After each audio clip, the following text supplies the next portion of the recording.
Hi. Enigma here. Today I am going to explain an American science fiction comedy film called What Planet Are You From? Spoilers ahead. Watch out and take care.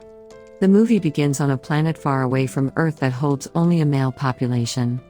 They are 1,000 times more advanced in technology and are highly evolved. The people of the planet reproduce by cloning. Because of this, their reproductive organs have shrunk and disappeared.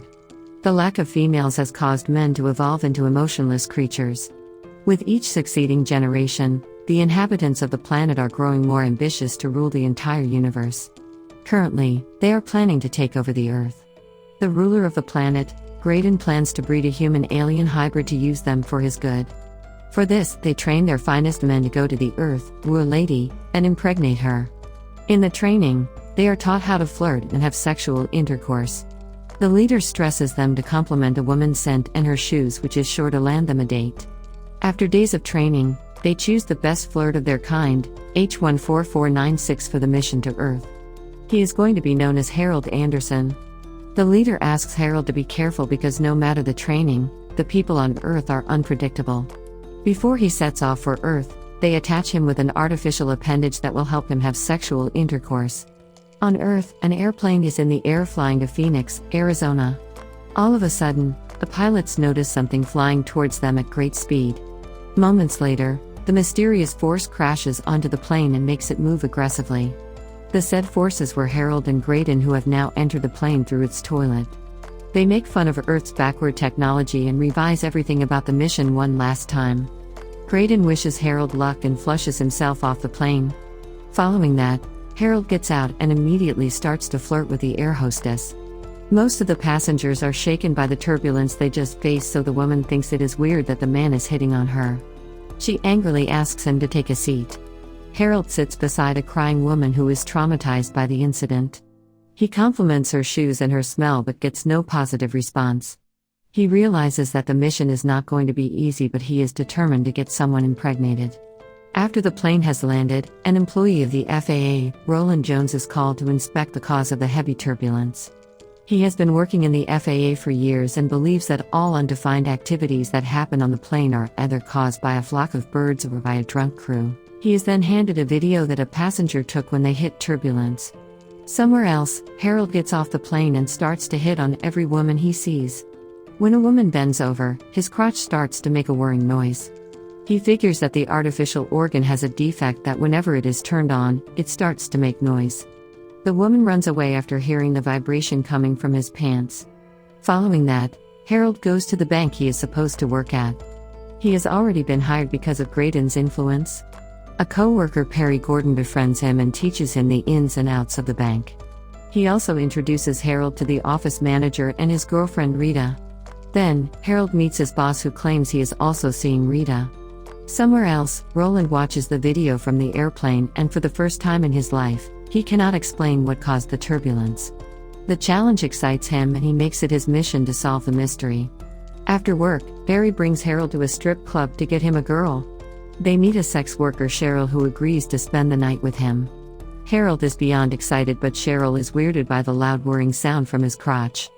Moreover, she asks him to wear a contraceptive, which defeats his entire purpose. The next morning, he briefs Perry about the disastrous night. Perry promises to take him to an AA meeting, which he claims is an even better place to pick up girls. That night they visit one and listen to stories about women's struggle with alcoholism and sobriety. One woman named Susan Hurt catches Harold's attention. After her speech, he approaches her but is stopped by the air hostess he met on the flight. She asks him to spend the night with her. Outside, Perry accidentally bumps his car into Susan's car and the two get into an argument. Somewhere else, Harold and the air hostess are in bed together. Everything goes well until she gets a call from a married pilot who she loves. Harold comments that she is helping him cheat, which makes her kick him out. Roland's wife thinks that he is cheating on her because he has never been this excited to go to work. He tries to explain that he is excited about the incident that took place at work, but she doesn't believe him. At work, Perry's wife Helen comes to meet him. Harold is instantly attracted to her but is disappointed when he finds out she is married. Moments later, he notices Susan talking to the receptionist. She has come to meet Perry to talk about the damages he caused the previous day. Harold introduces himself and asks her out immediately. Susan finds out that he was in the AA meeting to look for girls and refuses to go out with him. However, a persistent Harold convinces her for a date. They go to a restaurant for dinner at night. Harold doesn't tell her much about himself and listens carefully when she speaks. Not knowing that he has been trained to do this, Susan is impressed. He also claims that his motto in life is to have a child, which makes her believe he is not like a typical man. After dinner, they go back to her apartment. Harold hopes to get lucky tonight, but his plans go in vain when Susan reveals that she is saving herself for marriage. He panics and runs to the washroom to call Graydon. The leader advises him to do whatever is necessary to impregnate her, even if it means to marry her. Somewhere else, Roland interviews the cabin crew to try to solve the mystery. The air hostess tells him that all the passengers were panicking except for Harold, who seemed rather calm. When he checks the passengers list, he discovers no one of that name was aboard the flight. The air hostess reveals that she went on a date with Harold and also tells him about the strange humming noise that his crotch made when they were together. The man now has all the reasons to believe that the unexplained turbulence was because of Harold. Susan comes to visit Harold while he is at work. She hopes to go out for lunch to make up for the disastrous date. Harold brings up the topic of marriage and asks her if she has thought about marrying him since last night. Susan thinks he is joking, so to make her believe him, he gets on his knees and proposes to her. Even though she is taken aback, she doesn't decline his offer right away. Instead, she asks for some time to think about it. Later that day, she meets her friends to ask for their advice. All of them warn her against marriage, but Susan has already made up her mind. She claims that she is running out of time and cannot miss the golden opportunity. She calls Harlord and agrees to marry him. A few days later, Harold does a week's worth of his paperwork and hands it to Perry. Following that, he takes a leave for the wedding. On his wedding day, Susan recites a paragraph-long vow, but he only says that he is very happy to marry her. They are announced husband and wife and sent on a honeymoon. Harold has sexual intercourse for the first time and is overjoyed. Back in the bank, Perry submits Harlod's paperwork as his own. He also talks badly about him to his boss to get a promotion. When Harold gets back to work, Roland visits him. He inquires about the flight ticket of the plane he boarded to get to Arizona, but Harold claims he has thrown it away. To find out if the air hostess was telling the truth, Roland deliberately drops a Playboy magazine on the desk. Harold's crotch makes a humming noise, but he manages to hide it with a pencil sharpener. When he returns home that day, he hardly acknowledges his wife and her friends in the living room and walks to the bedroom. Susan is upset about his rude behavior but is sympathetic when he says he had a bad day at work. He is also worried because Susan hasn't gotten pregnant yet.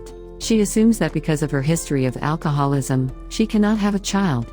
It doesn't mean much to her because she can still adopt a kid, but Harold hopes that it is not true. He then boards another flight to talk to Graydon. The man says that no matter what, he has to impregnate someone. If Susan cannot get pregnant, he will most definitely have to cheat on her. Somewhere else, Roland gets a call reporting him of a similar jolt that a plane faced. When he finds Harold on the passenger list, he starts to believe the man is not human. That evening, he follows Harold to the bar to keep an eye on him. Harold meets Perry's wife Helen, who seduces him. The two return to her house, but Harold's appendage starts to malfunction midway. He runs to the bathroom and tries to restart it. Roland is outside the window watching him. He takes a picture and runs away. Following that, Harold feels guilty for cheating on his wife and returns home. He is met with a pleasant surprise when Susan tells him she is pregnant. The couple is overjoyed at the news. Meanwhile, Roland's wife finds Harold's naked pictures in his drawer and assumes that her husband is gay. No matter how much he tries to explain that he is tracking down an alien, she doesn't buy his story. In the meantime, Harold and Susan go to the doctors and find out that their baby is growing at an exponential rate. Although Susan has been pregnant for only 4 weeks, the fetus is 4 months old. When Harold comes to work the next day, he finds out that Perry has gotten the promotion because of the paperwork. Perry mocks him and accuses him of sleeping with Helen, which causes a huge argument between them. The fight ends when Harold punches him in the face. At home, he tells Susan about the incident and cries for the first time. Meanwhile, Roland tells his superiors about his theory. They don't believe him fully but permit him to investigate the situation further. Only after 3 months of pregnancy, Susan goes into labor. Harold drives her to the hospital and she gives birth to a healthy baby boy. The smile on Harold's face turns into a frown when he sees Graydon outside the room. A while later, he tells Susan that he will have to leave now. Susan doesn't ask him a lot of questions out of surprise. She blames herself for believing him and cries as he leaves. He boards another flight to return to his planet. Roland also follows him behind to see what he exactly does to make the entire airplane move. Harold walks into the washroom, but before Roland can get to him, the plane experiences turbulence. To Roland's surprise, Harold disappears from the airplane. He reports the incident to his superiors, who don't believe him and fire him from the job. Back on Harold's planet, he tells his fellows that they should aim for universal peace instead of universal domination. Because of this, he is arrested. He also finds out that his baby has been kidnapped and brought to the planet. An agitated Harold takes his baby and runs away to the Earth. He appears before Susan, who quickly holds the infant. She is furious at him for everything he has done. Harold proves to her that he is an alien by flashing a bright light out of his nose. He says that he was made to leave her, but she doesn't forgive him. When he comes outside, Roland catches him. However, the man has already been fired, so he doesn't care about Harold's secret. As they talk, Graydon appears and points a gun at them.